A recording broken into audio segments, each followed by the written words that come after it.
Hello again, everyone. I just wanted to show you guys the awesome results that I'm getting from the different ingredients that I'm now putting into my cakes to keep them soft and moist like regular cakes. Because to me, a cake should not seem stale the very next day. And when I used to bake with just the coconut and almond flour ingredients to make my cakes, the following day they would seem stale. And no one in the low carb world ever said anything about this because they lead you to believe that the cake is always going to be moist because after they're done baking, they do the tasting and then they're like, "Oh, it's so moist, it's so good, it's so delicious. You guys are going to love this." They don't tell you the consistency of the cake will change the next day and it's not as soft or moist the following day. And so I wanted to do something about that. So through a combination of flours and other ingredients, I have been able to create cakes that stay soft. Let me show you. Okay, this is what I wanted to show you all. Now, this is a chocolate peanut butter cake that I made. Um, I made the cake like 48 hours ago, but I wanted to show you all. Look at this. It's still soft and moist.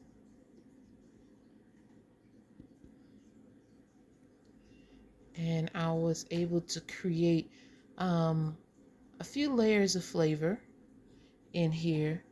And I actually just took this cake out of the refrigerator. So let me slice into it again to show you all. Look at there, easy cutting, no stiffness or any of that. Be patient while I move this with just one hand. Okay, well, that's kind of hard to do. But anyway, just cutting through. Look at that, guys. Look at that. I think those are some very impressive results for cake making in the low carb world. And I really wanted to do something. I was like, what can I contribute to the low carb world? And I was like, moist cakes. I want to do this. And so I'm able to do that and really enjoy my cakes now because before they were okay. They were doable. They were, you know, for me, the term hit and miss. And they hit real good after baking. And then everything was a miss the day after. And I didn't want that. I didn't want to spend all of that time whipping and beating and combining different ingredients only for it to have a stale texture the next day and just worsen every day after that.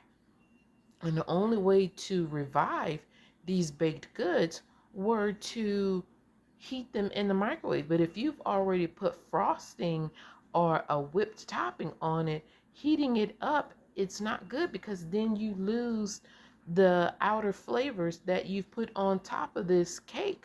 So you're trying to re-moisten the cake and you're losing your toppings. That didn't make sense to me. So I've created a cake, and no matter what it is, white cake, yellow cake, chocolate cake, they're all soft and you don't have to reheat anything and they're delicious. So this is my contribution to the low carb world. Cakes that stay moist, soft, just like regular cake. All right, guys.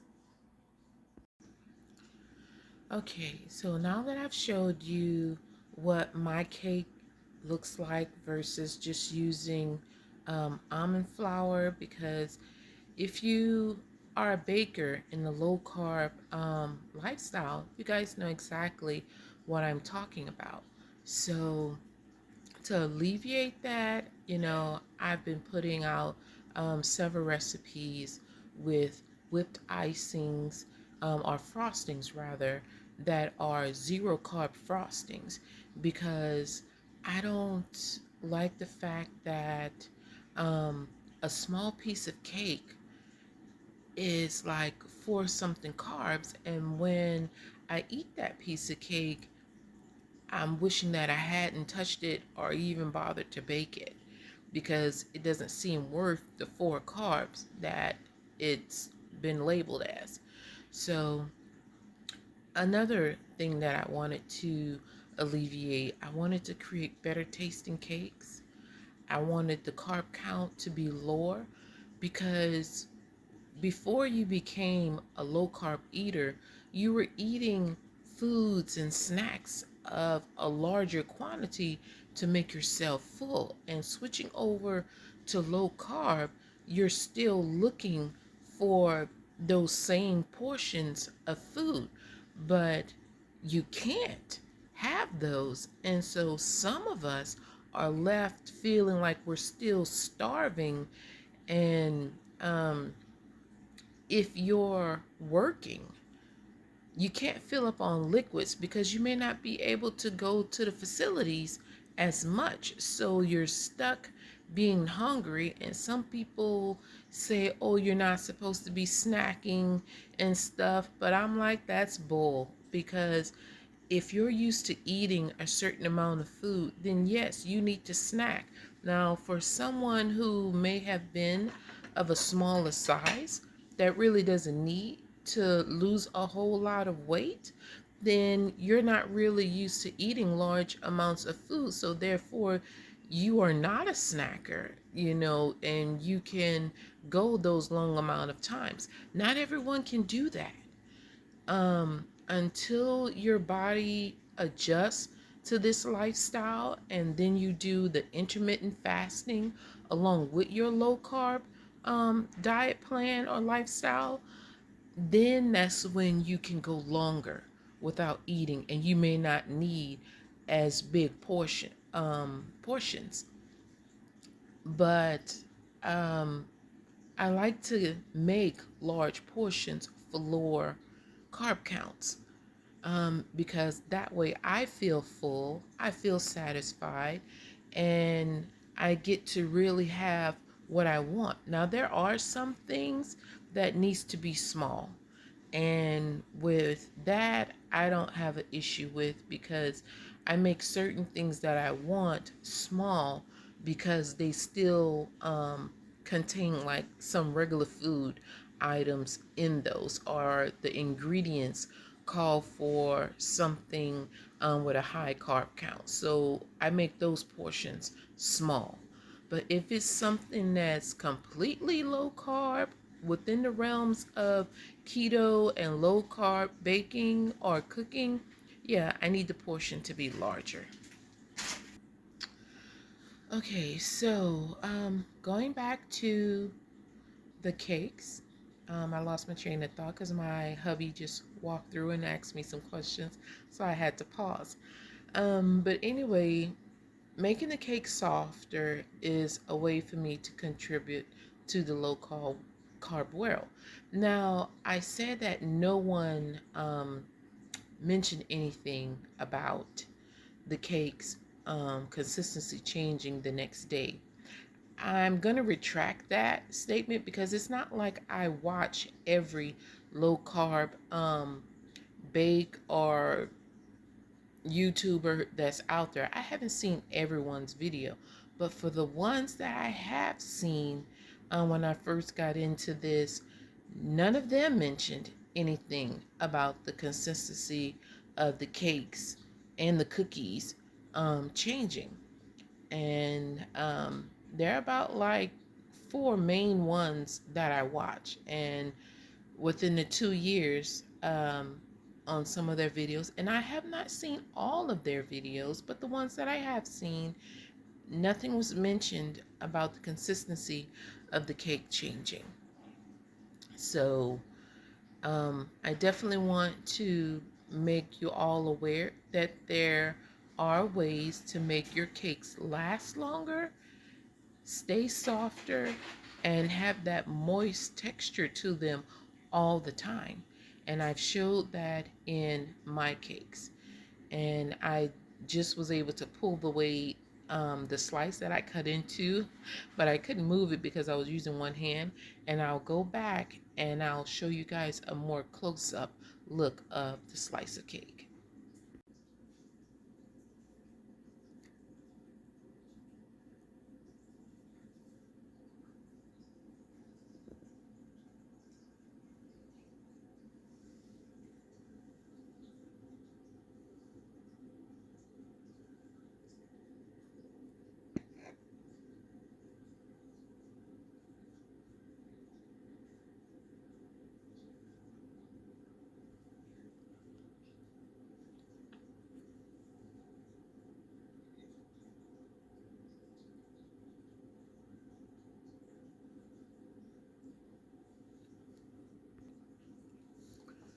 See this, guys?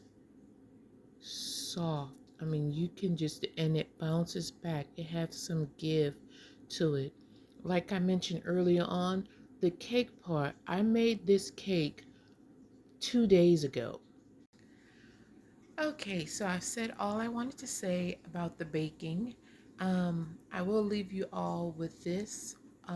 Within the 2 years, I've lost 55 to 60 pounds, and I think that's a great success because I did not gain all the weight that I did rapidly. It accrued over time. So I feel as though I should lose the weight over a certain amount of time. I'm not concerned about rapid weight loss because I think that's dangerous. I do. Some people may not, and some people may be able to do that and it not cause them any issues.